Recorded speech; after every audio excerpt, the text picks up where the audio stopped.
Well, I'm certainly proud of, I was proud of our team last night, and I'm equally as proud tonight. I thought that we had a 60-minute effort again tonight. Probably, I told the team, probably the first time, since I've been here, that we've actually gone a weekend and played 120 minutes, without any lapses, especially in this league. And I think we were good in a lot of facets of the game. I thought that Adam made some big saves early, and that calmed us down a little bit. And when we got that first goal, and we then got the power play goal right after that, we got going a little bit. And then I was really proud of the team because we talked about not sitting back and playing on our toes in the third period. And we got, goal. David got one right away, and then Corey got one going in the net. And I thought we kept doing that all period. So, that's a really good team. They're certainly going to make some noise in this league. Very talented, and I'm proud of the way our guys played. Yeah, you knew B was going to come out hot. They're a top 5 team. They're playing at home. Could you talk about how important it was to withstand that first rush of pressure early in the game? Yeah, well, we knew that's a case.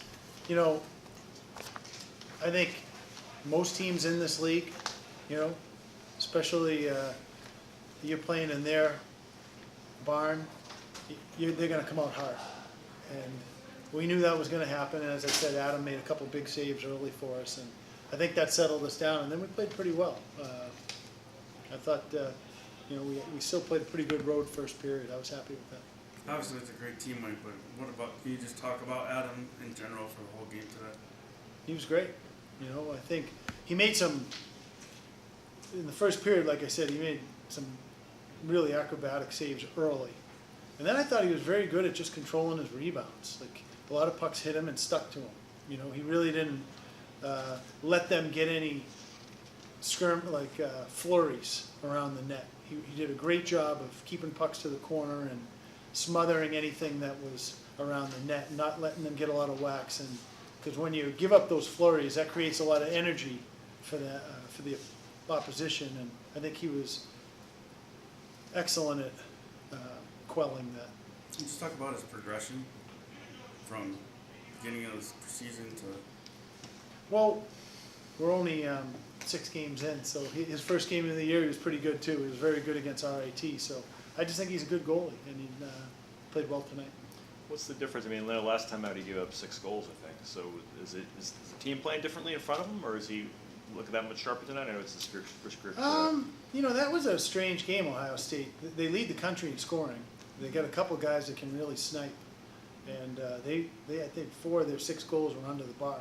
It was one of those nights, but I think you see that, in the NHL too. There's some really good goalies that have a night that maybe they're not on, and I think he watched a lot of the tape and he realized that maybe he was going down a little bit too early, and that's something that he's worked on all week, of probably staying up a little bit longer. Looking at the weekend as a whole, you guys were able to come out of here with a split with BU without Tage or Max getting a goal. What do you think that maybe says about your team and sort of the depth that you have up top? I think all season long we've had a lot of secondary scoring. Like if you look up and down our lineup, I think Brian Morgan on his line, he's got 4 goals or 3 or 4 goals, and Elmire has 4 or 5 goals, and Naz has 4 or 5 goals. So I think all year long we've been getting a lot of secondary scoring, and that was certainly an emphasis because we didn't want to be a one-trick pony. And I think that those guys have chipped in and played very, very well. In your opening statement, you talked about playing on your toes in the third period. Could you talk about how important Drake's goal was? Just 2 goals. Yeah, it was extremely important. I think, I heard David Quinn talk about it last night. They had a hard time getting that 3rd goal, and that kept us in the game. We were able to get one to make it 2-1, and we were playing pretty well as well. So when we got that 3rd goal, I think that certainly gave us a lot of momentum in the 3rd period. What has Carl done to elevate his game? I think he had 3 goals all of last season. He's already got 5. What has he done to make that next step? He's a couple things. One, towards the end of last year, he really started to come on. I think he had 2 in our last game. So of those 3, I think he had 2 in our last game. And he worked out all summer long with our strength coach, Mo Butler. He stayed at UConn and worked out all summer long. He's gotten very strong on the puck. He keeps the game simple and wins a lot of puck battles. And I think he's just going to dirty areas, and he's got skill. You know, he scored a lot of goals in prep school at Selects, and he has skill, a high skill level, and you're seeing it this year. What is a game like this mean to you guys? It's huge. It was a really gutty effort by us. We thought we deserved better last night. We thought last night we played a full 60, just didn't go the way we wanted to, obviously. And tonight we came out with the same mentality, and we played a full 60 again, and it's a huge win for us. Could you talk about your goaltender's performance tonight? Both of them. Rob last night, Adam tonight was awesome. They both came up with some huge saves and in timely moments. Adam tonight with some odd man rush saves. He was great for us. Like it could have been maybe 3-0 BU by the 5 minutes into the first period. There was the shot from McAvoy, he had a kick save in the first period, and then I think shots from Harper and Greenway. Did any save really stand out to you? Well, yeah, this save is helping a lot. After these saves, I felt great. Was one particularly memorable to you? Yeah. Which one? The first one.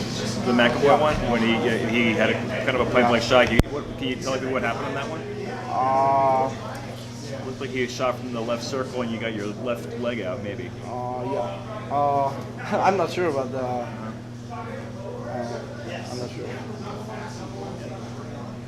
What's made your transition pretty easy to considerably? You've played good first game of the year at RIT and then shut out in your 6th college game. I mean, I try and work hard, and every game I try and play the best. That's it. What's the difference between this week and last game? Ohio State, you gave up quite a few goals. Are there any adjustments and stuff? I mean, it was like they was like more lucky, and I was like unlucky. And it was pretty good shots, but I practiced a lot, couple new drills in the practice, and I try to be really prepared for this game. And now we won 4-0, so I feel like it was good. How would you describe your style of play and goal? For someone who hasn't seen you play, let's say. I'm trying to be big in the net, trying to skate a lot on the crease, and trying to help the guys. What would you say is your strength? What do you mean? What's your best part of your game? Is your glove, blocker? Probably my hands. They're good. How was last year in Green Bay? What's the biggest difference this year? Compared to playing in the USHL. This is quicker, and I mean the players are a little bit better, and of course they are older. So I mean it's something new here, and I want to play good and help the team. What would what are you trying to work? Is there one part of your game that you're trying to work on? Yeah, sometimes when shooter shoot high, my head is going down, and I'm trying to fix it. Yeah, a little more than that.